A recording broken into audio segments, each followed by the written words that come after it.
mbasuhuze mu izina ry'umwami wacu Yesu Kristo. Haleluya. Ntewe iteka no kuba muri iki gitaramo gikomeye cyane cy'abayumbe bo mu karere ka Kayore. Nubashye ubuyobozi bw'abayumbe bose, perezida, patro ndetse n'ubuyobozi bakorana bw'abayumbi. Mumfashe tubashimire n'amashyi menshi, Imana ibahe umugisha. Buriya ni umugisha kubona abantu bagukingurira irembo ryo kuvuga ubutumwa. Rero patro, ndagushimiye cyane imbere y'abantu. Nkuko yabivuze ageze kugera mu gihugu cy'u Rwanda, turagerageza nyine uko dushoboye, tubana neza. Rero ndamushimiye yuko nawe atwakiriye neza muri Nairobi. Amen. Amazina ni Pastor Ngoboka Didas. Ntago ndi revera, ndi pasiteri. Umubyeyi wanjye wo mu mwuka anyimika, Apostle Dr. Paul Gitwaza, yansutseho kandi amavuta y'ubupasitori, ntago ari ay'uburevera. Amen. Rero hari intambara ziba zitari ngombwa, iz'amatitire ntago ari ngombwa cyane. Rero ndi pasiteri, ntago ndi revera. Amen. Erega ubu turi mu gihe cy'ikoranabuhanga, hari igihe akantu kagera kure bakagira ngo iyo uvuye mu gihugu wongeraho, ariko si ngombwa. Amen. Nubashye abashumba mbona hano mwese, Imana ibahe umugisha. Muri mfura guhagarika gahunda zanyu, mukaza utari bwigishe, utari buhagarikire, ukaza gutarama. Imana ibahe umugisha. Amen. Ndubatse, mfite madamu n'abana babiri.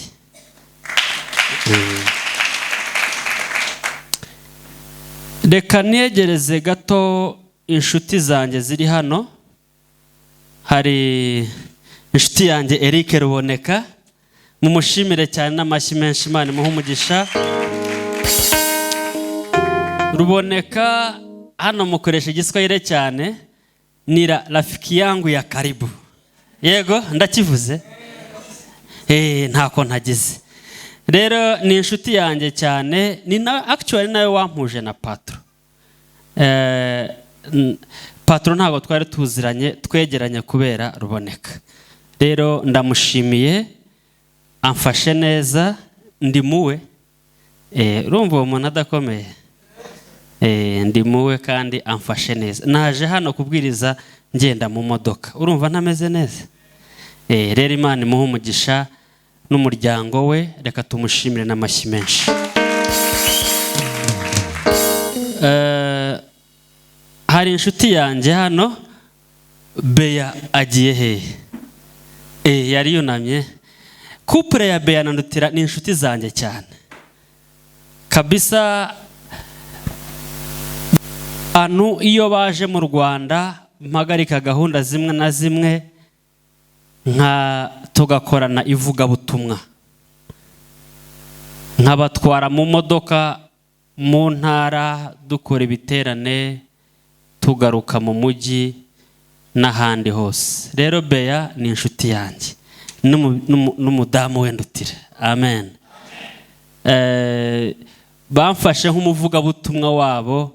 Iyo bafite ibiterane mbona ari ngiye bashyira kuri afishe, kandi gana abasitari kujya ku ifishe ya Beya ugera he kuri. Rero reka tumushimire Beya n'amashyi menshi. Nari nibagiwe ka dogiteri, Dr. Beya. Rero Imana imuhereze umugisha. Namwe abakristo mwese bakozi b'Imana muteraniye ahangaha, ndabiyegereje, Imana ibahereze umugisha. Haleluya. Tena haleluya. Nkorera mu buyobozi bwa Zion Temple nk'uko bababwiye i Kigali. Hari paruwasi iri ahantu Kabeza Rubirizi, naho ngaho dukorera umurimo w'Imana. Umubyeyi wacu mukuru ni Apostle Dr. Paul Gitwaza. Amen. rero turi hano muri Nairobi kubera impamvu zivuga butumwa, kandi turashimira Imana ko birimo kugenda neza. Amen. Rero kubera ko byari ubwa mbere, mfasha akanya munyemerere tujye mu ijambo ry'Imana. Ni byiza ko dutangira kwigisha byibuze hari gatoyaho umenyeho umuntu, sibyo byiza? Iyo umuntu ari ubwa mbere biba ari ubwa mbere nyine. So reka tujye mu ijambo ry'Imana. Abikorinto ba kabiri ibice byaho 6 n'umurongo wa 4. Niyegereje n'umurevera turi kumwe kuri afishe. Haleluya. Revera Mataratara. Narisomye. Imana imuhe umugisha. Amen. Abikorinto ba kabiri ibice byaho 6 n'umurongo waho wa 4.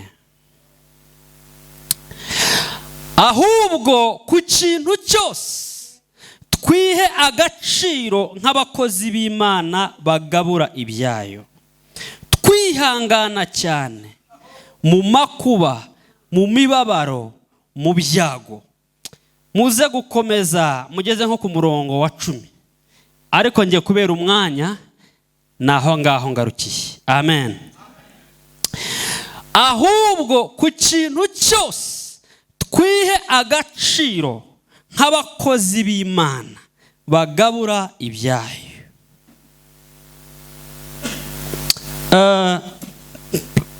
Bambwira kubaganiriza,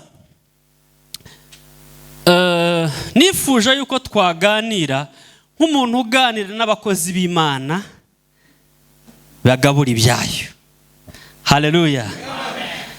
Ndabizi hano byagora kubona umuntu utari wakizwa. Abantu muri abakozi b'Imana. Haleluya.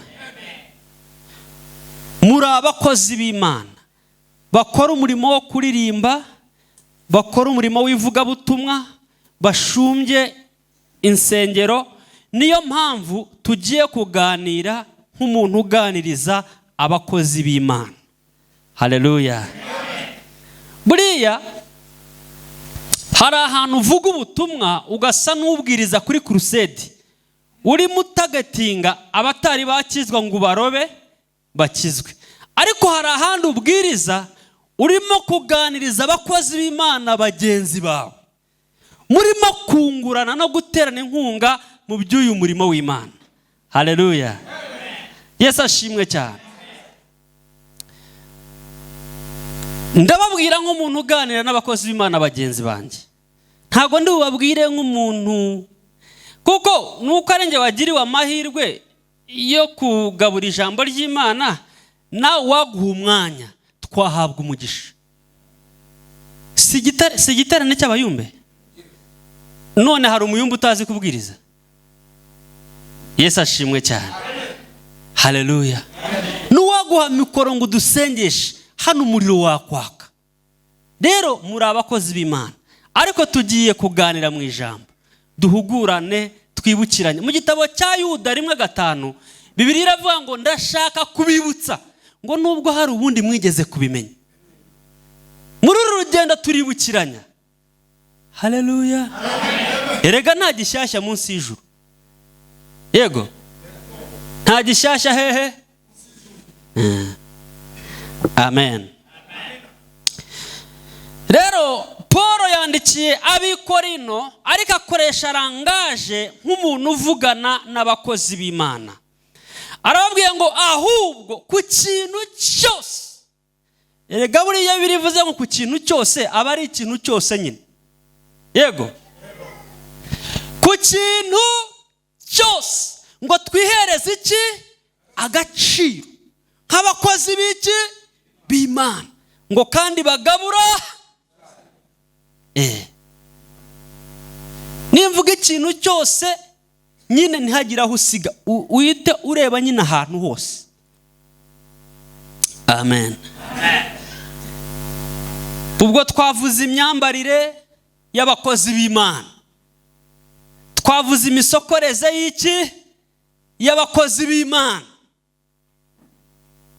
twavuze karagiteri y'abakozi b'Imana, twavuze rangaje y'abakozi b'Imana. Haleluya, haleluya. Ku kintu cyose ngo twihereze iki agaciro nk'abakozi b'iki. Buriya habaho abakozi ba leta n'iwacu mu Rwanda, hari ukuntu bamera, hari ukuntu bifata, kuko ni abakozi b'iki ba leta. Naha muri Kenya ndumva ari ukuntu ahandi. Haleluya. Hari disipurine, hari aho batarenga, hari ibyo badakora kubera impamvu z'akazi. Nk'abasirikare, hari abasirikare, yenda ndavuga nk'abiwacu kuko niho mba. Haleluya. Ntago wamusanga ry'ikigori ku muhanda yambaye umwenda w'akazi, afite imbunda, ahagaze ku burinzi arimo ry'ikigori. Kubera impamvu z'iki. Gira gutyo umuntu mwicanye, hari ibintu ugomba kureka kubera impamvu z'akazi. Muhereza Imana icyubahiro. Haleluya. Hari ibintu ugomba kureka kubera impamvu z'iki.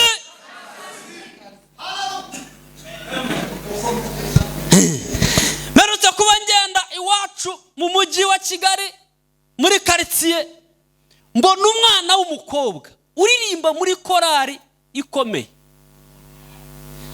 mu mugoroba, ariko umuntu akireba undi mbona agenda ry'ikigori mu muhanda. Noneho nanga kumufesinga gutya, mba nk'umunyuraho, ariko ndagerageza ndahindukira kugira ngo abone ko namubonye, ariko yahise abura hagishira. Ndavuga ni gute umuntu w'umuririmbyi uhagarara imbere ya kamera w'umukobwa, ntuzi aho sobukwe azaturuka, ntuzi aho nyabukwe atuye, uragenda ry'ikigori mu muhanda uri umuririmbyi. Nyamanza.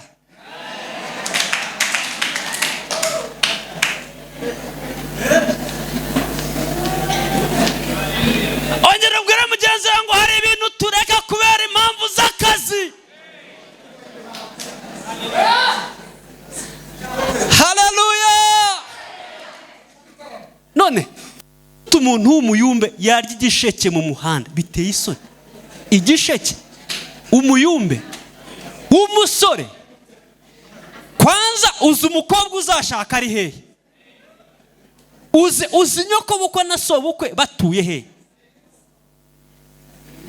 Ku kintu cyose twihereze iki agaciro nk'abakozi b'iki bagabura. Ngenda afashijwe. Amen. Hari utuntu tumwe na tumwe ureka atari icyaha, ariko kubera impamvu z'iki. Si icyaha. Niba nkumbuye ikigori, biroroshye kugenda aho babigurisha, aho bihinze, nkakigura cyangwa nkagisarura, nkakibika, najya ari wanjye, madamu cyangwa njyewe, nkakitekera cyangwa bakakintekera, nkakirira mu wanjye, bitwaye iki? Ariko nkanjye ndi umupasitori, nsezeranya abageni. Haleluya. Mvuga ubutumwa mu makanisa atandukanye, biteye isoni kugenda n'ikigori mu muhanda. Ndi umukozi w'Imana. Haleluya. Yesu ashimwe cyane. Hari amagambo tutavugira ku ikoranabuhanga, dore social media zarateye. Hari amagambo tudakorera mu biganiro kubera impamvu z'iki. Mukanya haruwa ni BMC, ikinyamakuru cyitwa BMC, mukanya twari dufitanye ikiganiro ariko namusabye ndamubwira ngo hari ibiri ngombwa ntavuga kubera impamvu z'iki. Yes, namubwiye nibyo tugikorane ariko hari njyewe hari ibyo ntakwemerera. Haleluya. Kubera impamvu z'iki. Yesu ashimwe cyane. Muhereze Imana icyubahiro. Ngiye kubabwira ibintu nka 3 cyangwa 4 bisobanuye kwihereza iki agaciro. Ikintu cya mbere, kwiha agaciro bisobanuye gukora umurimo w'Imana ukiranuka. Gukora umurimo w'Imana ugira gute? Ukiranuka. Mbabwire bene data bakundwa bakozi b'Imana, nutihereza agaciro nta muntu uzakaguhereza. Umuntu arabanza akiha agaciro n'abandi bakabona bakagira gute? Bakakamuhereza. Baca umugani mu Kinyarwanda ngo uwigize agatebo ayora ivu. Iyo wigize umuntu uri cheap uba cheap nyine, ariko iyo wihaye agaciro n'abantu bagira gute? Barakaguhereza. Haleluya. Kimwe mu bintu byongerera agaciro umukozi w'Imana ni ugukorera Imana ukiranuka. Gukorera Imana ugira gute? Ukiranuka. Ugakiranuka ku gito, ugakiranuka ku kinini, ugakiranuka aho abantu bakureba, ugakiranuka aho abantu batakureba. Haleluya. Amen. Bibiliya iravuga muri Matayo ngo ijambo ryawe ribe yego, ngo kandi ribe cyangwa ribe oya, ngo ibindi birenze aho ngaho bituruka hehe? Ku mubi. Muri wowe ugomba kumenya ngo niba umuntu umubwiye yego ni yego nyine, niba umuntu umubwiye oya ni oya. Bumugabo w'ijambo, bumugabo. Haleluya. Muhereze Imana icyubahiro. Haleluya. Reka dusomere mwene data Ruboneka Ezekiyeli 14:14. Ezekiyeli ibice 14 umurongo waho wa 14.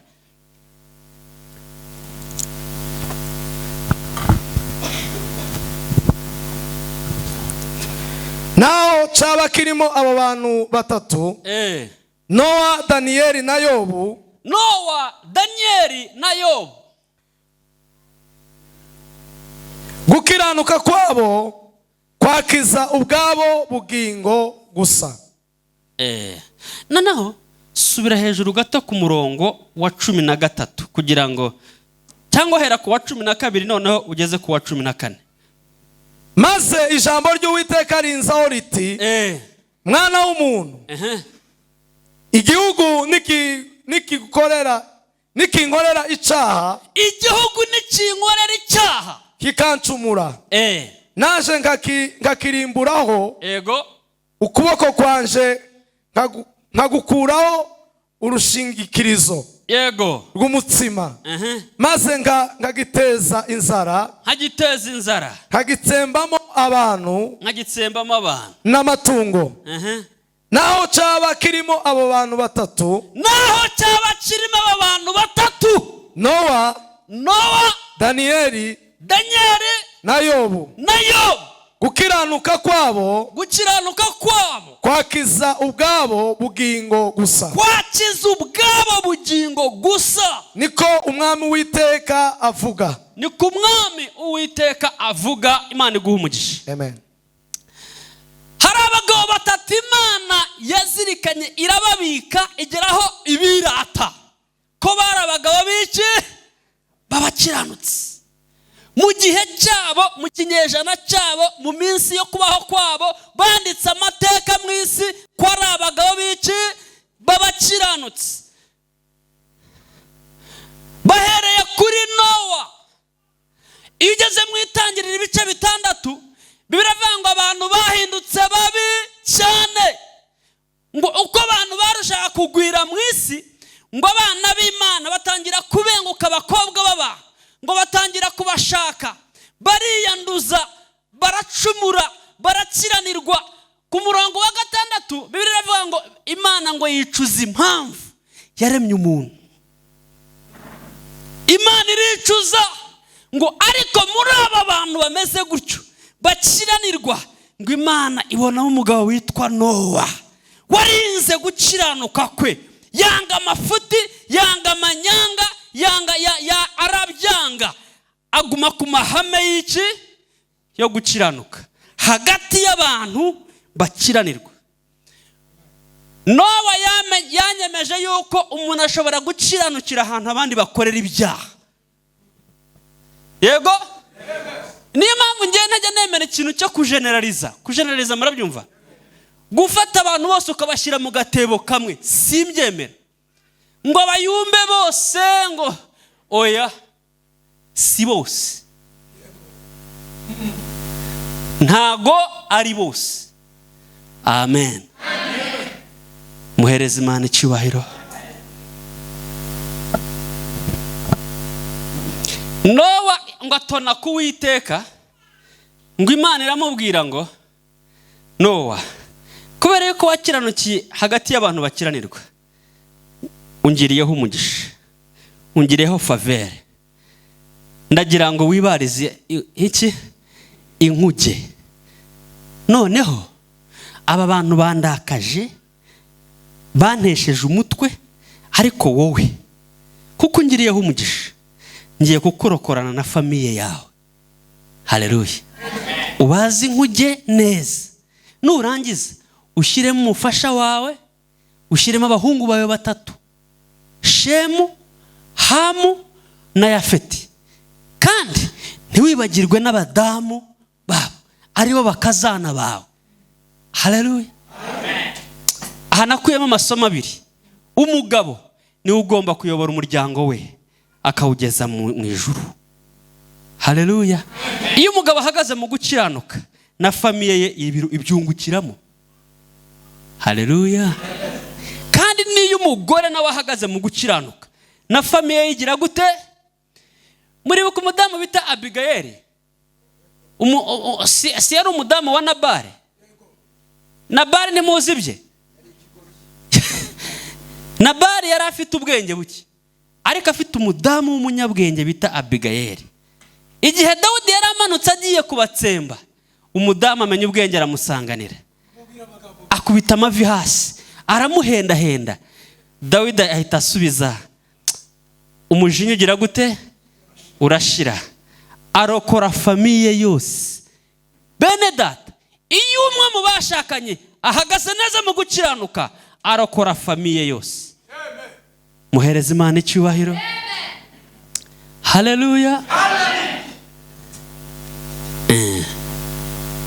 Kandi ikindi namenya aho hantu, uzi ko no gushaka muri famiye nziza ari umugisha. Bara bakazana ntibabyungukiyemo. Umwuzura nawe warujyaga kubahitana iyo badashaka muri famiye ya Nowa.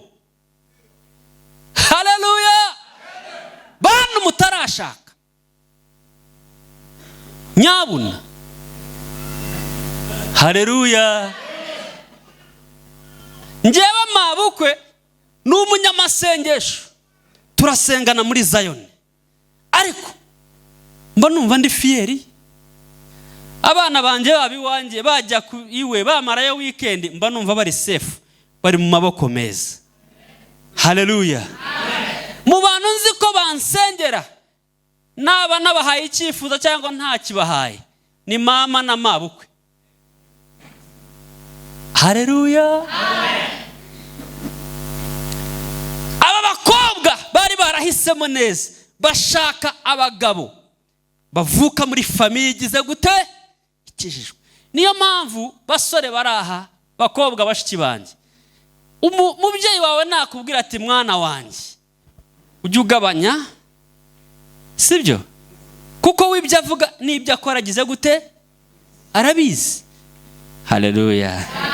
Ugishiremo akarero gake na fero banza umutega amatwi wumve, ngo ariko mama nawe ngibyo ni ibya ruguru. Ariko wagenze gakeye ngo ni ibya ruguru. Oya. Yesu ashimwe. Ubu wageze mu mushasha warasaze, wabonye umujyi. Niya umuntu mukuru aba ari mukuru, ntuzagire utekereza ko wageze kure ku buryo umubyeyi wawe utatega amatwi icyo agize gute, icyo akubwira. Yego uzi agafaransa kenshi n'akongereza, ariko umuntu ukuze aba agize gute, abakuze. Nakubwira ngo akarero gake na feri, nawe ujye ushyiramo. Muhereze Imana icyubahiro. Haleluya. Yesu ashimwe. Yes. Icyo nashaka kuvuga n'abo bagabo batatu, uwa mbere ni Nowa, mwamwumvishije. Abandi bose barimbuwe n'iki? N'amazi n'umwuzure. Ariko Nowa kubera gukiranuka arokora famiye ye yose. Abantu 8 bose n'amatungo makeya byose birarokoka. Amen. Undi mugabo bavuze ni Daniel. Muri buka Daniel igice cya mbere umurongo wa 8. Ngo Daniel agambirira iki mu mutima we? Kutaziyandurisha iki byo kurya by'ibwami, ngo cyangwa vino. Ngo bituma henda umurinzi w'inkone, ngo henda ngo kugira ngo atazajya bimugaburira, ngo ahubwo ajya mwihera iki? Ibishyimbo n'amamininwa yabyo. Aremera afunga umukandara, akiranukira Imana aho abandi bakiranirwa. Yesu ashimwe. Agambirira hehe? Mwabayumbe mwe bene data, bakozi b'Imana, bagenzi banjye, nimwongere kandi ugambirire umutima. Nubwo hari amakuru avuga yuko uyu munsi abayumbe banywa inzoga, wowe ugomba kugambirira kutazanywa vino. Amen. Nubwo hari reputasiyo itari nziza ku bayumbe, wowe ugomba guhagarara ugakiranukira aho abandi bakiranirwa, ukagambirira mu mutima wawe kutaziyandurisha iki? Rero akuze kubigambirira, uzi uko. Haleluya. Washaka ukabyandika ahantu cyangwa ukabyandika ku mutima, ukavuga uti sinzigera ndyamana n'umugore utari uwanjye. Ukabigambirira mu mutima wawe kandi ukabigeraho. Haleluya. Ukavuga ngo sinzigera nywa inzoga mu buzima bwanjye. Uzi ko umuntu abigambirira kandi akabigeraho. Niba warazinyoye ukavuga uti enough is enough, izo nanyoye nagize gute? Narazinyoye. Ariko muri uyu mwaka ntangiye ngambiriye kutazongera gukoza inzoga mu kanwa kanjye. Ibyaha nakoze narabikoze, ariko guhera uyu munsi ngambiriye kutazongera kwandavura. Amen. Undi muntu bavuze ni Yobu. Yobu ibyo murabizi. Uhereye mu gice cya mbere cya Yobu, Bibiliya ivuga ngo hari umugabo w'umukiranutsi mu gihugu cya Usi, ngo yari umukiranutsi wirinda ibibi. Ku murongo waho wa 4 kugeza ku wa 6, Bibiliya ivuga ngo abana b'Imana bagiye hehe? Gushengerera cyangwa se mu materaniro, ngo na Satani agira gute? Abagendamo. Imana irebye mu bana bayo gutya, ibona Satani nawe abarimo. Iravuga ngo Satani uvuye he? Ngo mvuye gutambagira isi no kugira gute? No kuyizereramo. Dore kandi umukiranutsi, mwana muze kabakiranutsi Imana ibirata. Imana iramubwira ngo wabonye umugaragu wanjye Yobu, wamubonye ko anyiranukira kandi akirinda ikibi. Satani ngo namubonye nyine. Yesu ashimwe. Yobu yari umukiranutsi Imana yirata. Niyo mpamvu Bibiliya ibagaruye bano bagabo muri Ezekiyeli, iravuga ngo icyo gihugu ngo niyo cyaba kirimo abagabo 3, ni nkaho basigaye Imana mu bitekerezo. Mu gihe cyabo bakoze amateka barakiranuka. Njyewe sinjya mpereza umwanya n'agaciro inyigisho zemera ko umuntu yakorera umurimo w'Imana hejuru y'ibyaha. Ari na papa wo mu mwuka Apostle Dr. Paul Gitwaza, mu nyigisho ze ntabwo ajya ashobora kwemera ko umuntu yakorera umurimo hejuru y'ibyaha. Nasomye cyanditswe kuva nkiri muto kimbikamo akantu kameze nk'ubwo. Umurongo wa 20 n'uwa 21 ngo wicara uvuga nabi mwene so, ngo ubeshyera mwene nyoko, ngo ibyo urabikora nkakwihorera, ngo ukibwira yuko ngize gute nkwanye nawe, ngo ariko hari igihe nzaguhana, ngo byose mbishyire hehe mbere y'amaso y'abantu. Bene da, ndagira ngo nkubwire, ntugiramira mu muhamagaro akorera umuhamagaro hejuru y'ibyaha, bitinde bitebuke uzagaragara. Yegura umuhanga wo guhisha n'amanyanga, ariko bitinde bitebuke Imana izakugaragaza.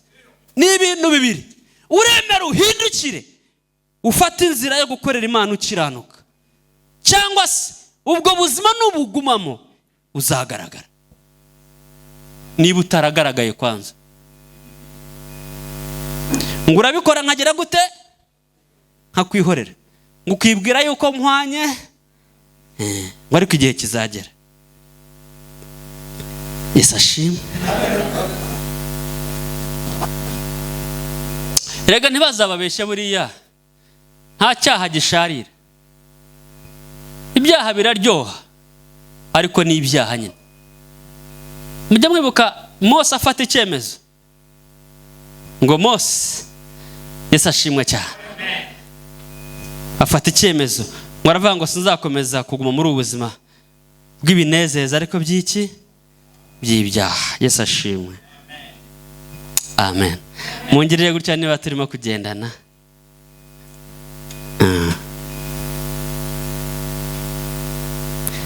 Hari ikintu namenye, ibintu by'Imana, ibintu bya Satani bitangira biryoshye ariko bigasoza bisharire.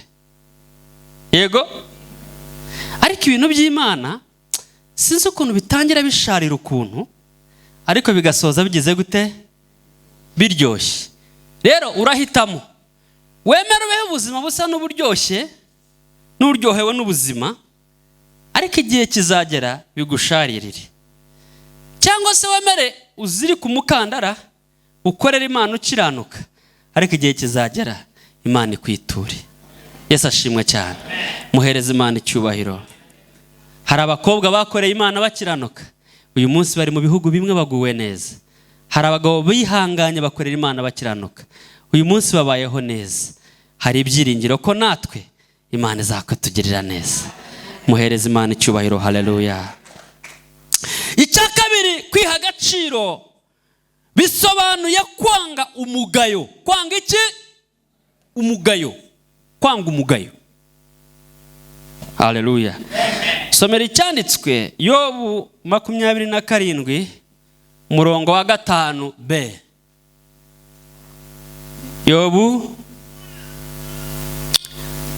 umurongo waho wa 5b yaho, ndetse nushaka usomera wa 6. Kugeza ubwo nzapfa, kugeza mpfuye, sinzikuraho kuba inyangamugayo. Sinzikuraho kuba iki? Inyangamugayo. Gukiranuka kwanje ndagukomeje. Gukiranuka kwanje ndagukomeje. Ntabwo nzakurekura. Ntabwo nzakurekura. Ntabwo umutima wanje uzagira ico unshinja kiriho. Amen. Amen. Uyu murongo wa 5b uravuze ngo kugeza mpfuye, ngo sinzikuraho kuba iki? Ese ko mudasubiramo. Sinzikuraho kuba inyangamugayo.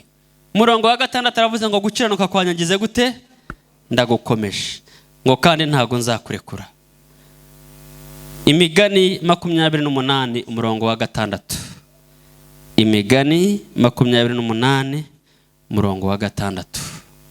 Mwakwandika, umukozi w'Imana dufashe gusoma. 28 umurongo wa 6.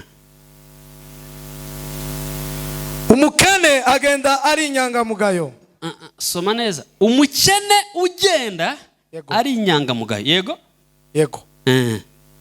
Aruta icigenge naho caba ari igikire. Ngaho subira muri mwe. umukene ugenda ari inyangamugayo, umukene ari kugenda aho agenze hose, haba mu ivugabutumwa, haba muri quartier, ngo ariko akagenda ari iki? Inyangamugayo. Ari inyangamugayo. Aruta icigenge naho caba ari igikire. Icyo cyo ntacyo nkivugaho. Nubwo cyaba ari igikire, nubwo cyaba gifite amafaranga, ariko aharaye agakora ibara, akahasiga amateka atari meza. Bavuga butumwa bayumbe, mugerageze mu mafaranga makeya dufite, mugerageze kwanga umugayo. Haleluya. Ngo umukene ugenda ari inyangamugayo ngo aruta umuntu w'umukire. Yesu ashimwe cyane.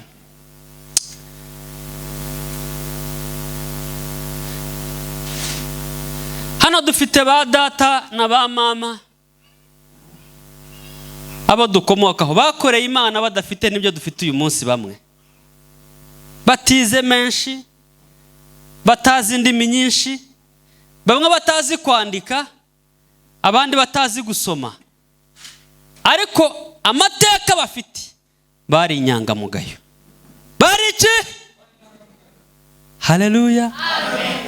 Iyo bavuga ngo ugiye gusaba umukobwa wa runaka, umusabira umwana wawe, ntago barebaga ibyo atunze ahanini, barebaga izina ryiza afite muri ako gace. Yego, hakaba umuntu nubwo adafite inka nyinshi, ariko niki?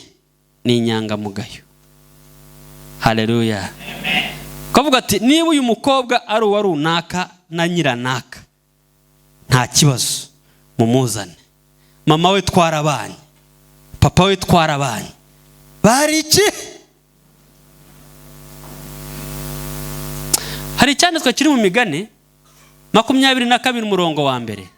Bibiliya ivuga ngo kuvugwa neza ngo biruta ubutunzi bwinshi, ngo kandi ngo no gukundwa ngo bikaruta ifeza n'iki? N'izahabu. Kuvugwa neza, iyo Icyongereza ikoresha ijambo ngo ni a good name, izina ryiza riruta ubutunzi. Buriya muhereza Imana icyubahiro. Haleluya. Aho kugira ngo usigire abana nk'ijana, wabasigira izina ryiza. Kuko inka zishobora kunyagwa n'amayi, ariko agasigarana izina ryiza. Kandi iryo zina umwana we ntazabura amata, kubera izina se yagize gute? Yasize imusozi. Haleluya. Tena haleluya. Ngaho niba murimo gukurikira neza mungirire gutya. Yego, uyu munsi hari abana babayeho neza, batakiriho, ba mama babo batakiriho, ariko izina basize rituma uwo mwana ugomba kumukurikirana ukamenya uko abayeho, kuko igihe se yari akiriho yari inyangamugayo. Yesu ashimwe. Yesu ashimwe.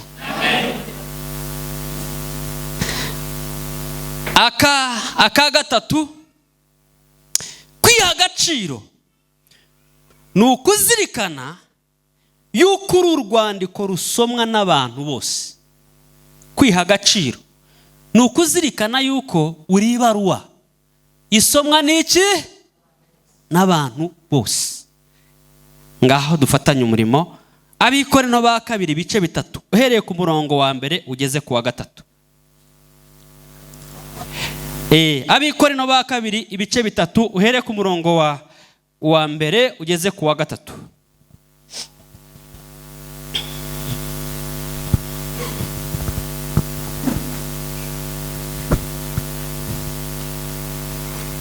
Abakorinto ba kabiri ibice 3 umurongo wa mbere.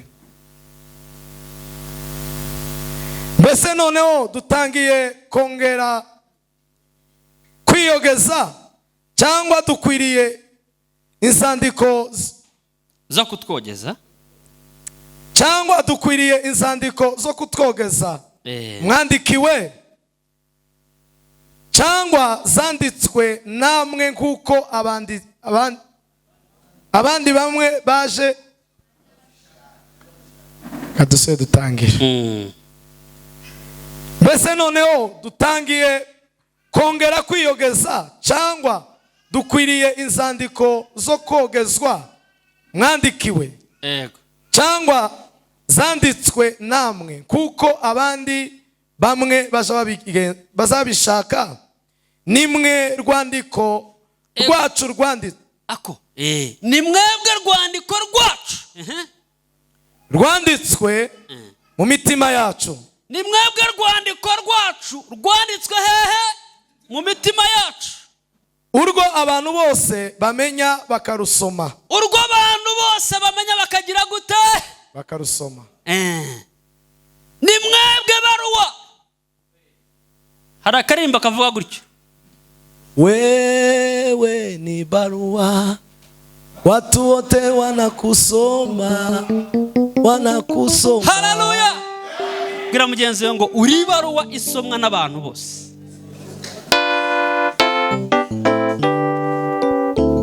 Watu wote wanakusoma. Ngo ni mwebwe rwandiko rusomwa n'abantu, ngo abantu bararureba bakagira gute? Buriya iyo usohotse mu nzu wambaye tukakureba gutya turasoma. Iyo usohotse muri salo kogosheshe tukakureba gutya, waba wakaraze, waba wiyogoshesheje ugashyiramo turakureba. Nibwo tutavuga, buriya gusoma n'ibisobanuro. Ushobora no gusoma utagize gute? Utavuga. Just tukareba umuntu gutya. Hari ukuntu abaririmbyi bahagarara hano, umuntu wamureba ukamuhinguranya, wese arambaye ariko kibaza yasohotse mu nzu yabanje kwireba. Iyo tukurebye uhagaze aha ngaha tugira gute? Mwababyeyi iyo mutongana ninjoro abandi baryamye, burya abantu barasoma. Haleluya. Aho twirirwa, aho turara, abo tubana, abo duturanye, mujye muzirikana yuko turi inzandiko zisomwa n'abantu. Haleluya.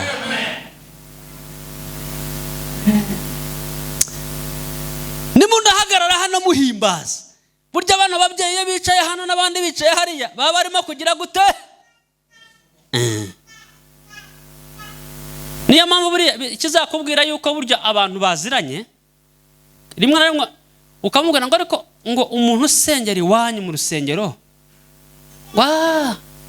ngo ni wa mubyeyi ukunda gusohoka amateraniro atarangiye. Burya niyo usohotse amateraniro atarangiye abantu bagira gute?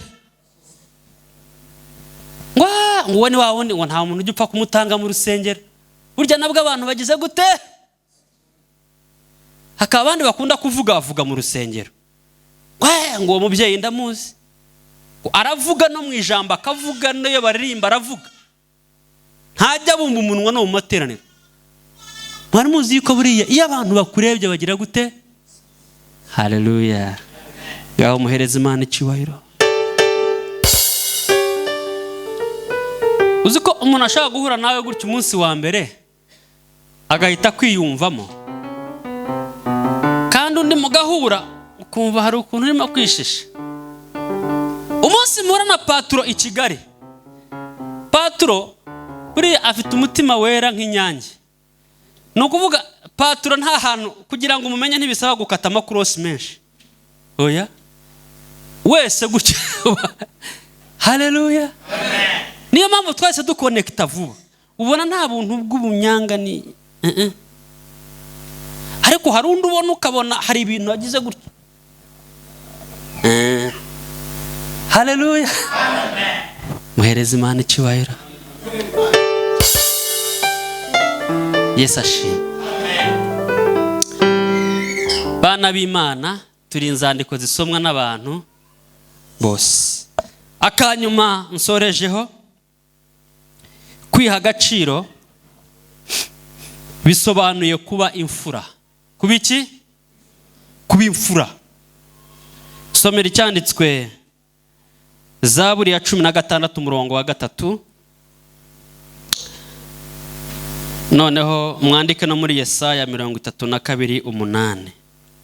Zaburi 16 umurongo wa 3. Yesaya 32:8. Zaburi 16:3. Ego. Abera bo mwisi, abera bo mwisi nibo mfura nishimira bonyine. Abera bo mwisi ngo nibo mfura nishimira bonyine. Abera. Haleluya. Amen.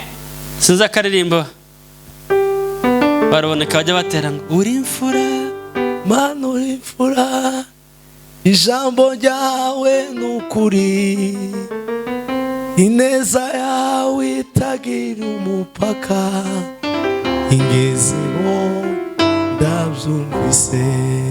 Bibiliya iravuze ngo abera bahehe n'abo mu ijuru, abera bo mwisi ngo nibo mfura Imana yishimira. Yesaya twari tuvuze havuze gute rubone? Yesaya 32:8.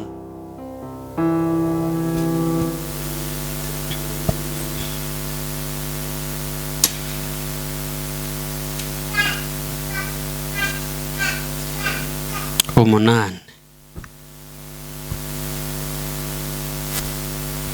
Ariko imfura yigira inama yo kugira ubuntu. Ngaho subira murimo. Ariko imfura yigira inama yo kugira ubuntu. Ariko imfura yigira inama yo kugira iki? Niyo warekera aho ngaho. Imfura iyo yigiriye inama, yigira inama yo kukugirira neza. Kera mwabaga mutuye ahantu, wakumva inyota ikwishe, ugasimbukira ku rugo ruri aho hafi, wakaka amazi bakaguhereza amata. Haleluya. Abo abantu ba kera babaga bari imfura. Haleluya. Babaga ari imfura. Iyo umuntu yakubonaga gutya gusa mugeze nko ku rugo rwe akakureba, yamenyaga yuko ufite inyota kandi utabimubwiye.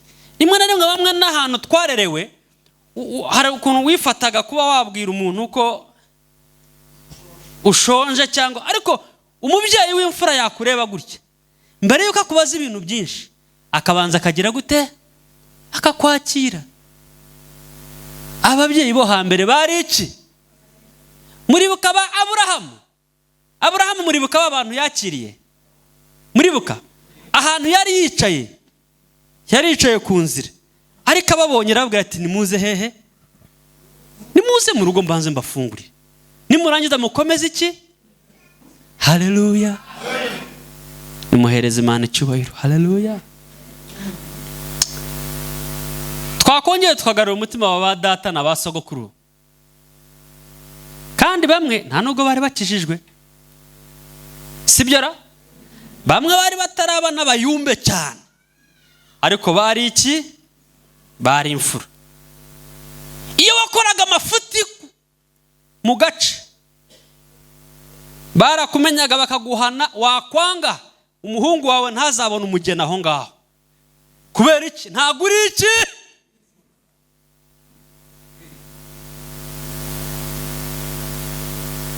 Twakongeye tukagarura ubufura. Abayumbe dukeneye abayumbe b'imfura. Dukeneye abayumbe b'iki? B'imfura. Umuyumbe w'imfura ntago yareba mugenzi we yagiye mu ivugabutumwa ngo ajye gucokoza umugore we kugira ngo amuce inyuma. Uwo muntu ni imfura? Ntago uri imfura. Kandi iyo turi kumwe hano dutaramye, wereka mugenzi we ko ari inshuti, ariko yakerekeza safari mu murimo w'Imana ugatangira kwinjira mu rugo rwe, ntago uri imfura. Imfura yo imenya yuko yego abana ba mugenzi we ariko ntago ngo igambirira mu mutima gukora ibintu byiza, ntago ari ibibi. Haleluya. Yesu ashimwe. Muribuka umukobwa wakiriye umugaragu wa Aburahamu agiye gusabira Isaka umugeni? Rebeka muramwibuka? Yaramubonye, harangije haramubwira ngo ushobora kumpereza amazi yo kunywa.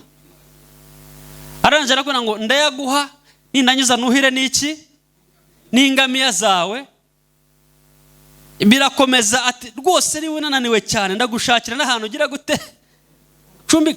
Saho yakuye umugabo. Mwebwe mugira umutima mu bintu mushiha, niyo mpamvu bamwe mwashinze mutarabona abagabo. Mujye mugira umutima mwiza.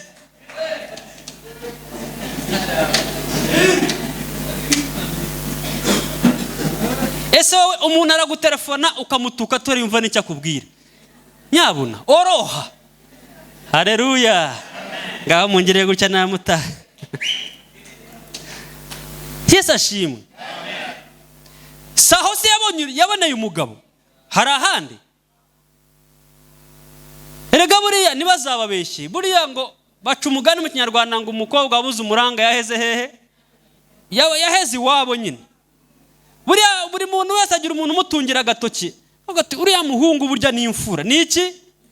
Imfura. Ni wabo bari imfura. Ugasanga yiboneye umukobwa mwiza kandi uri aho ngaho usirimba cyane. Amen. Yesu ashimwe. Ba data na ba sogokuru na ba sogokuruza bari imfura. Murebe babayumbe ba kera, bamwe ba Muzehe Gatako, ba Muzehe Kajabika, muzamuke hejuru bara abakecuru ba Mama Domitira Apotre yaramaze iminsi iwacu mu Rwanda muri Zion aduhereza ubuhamya bukomeye ukuntu yahuye n'Imana mu myaka yo hasi za 60 hasi. Haleluya. Ariko bara abakecuru bari imfura, bara abasaza ba papa wa Apotre bari iki? Bari imfura. Si babayumbe bakuru se? Haleluya. Si ariko bari imfura.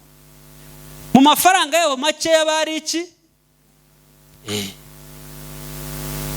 Natwe rero tugomba kugaruka ku rufatiro rw'intumwa n'iki n'abahanuzi. Ahandi hejuru mwakira ijambo ry'Imana.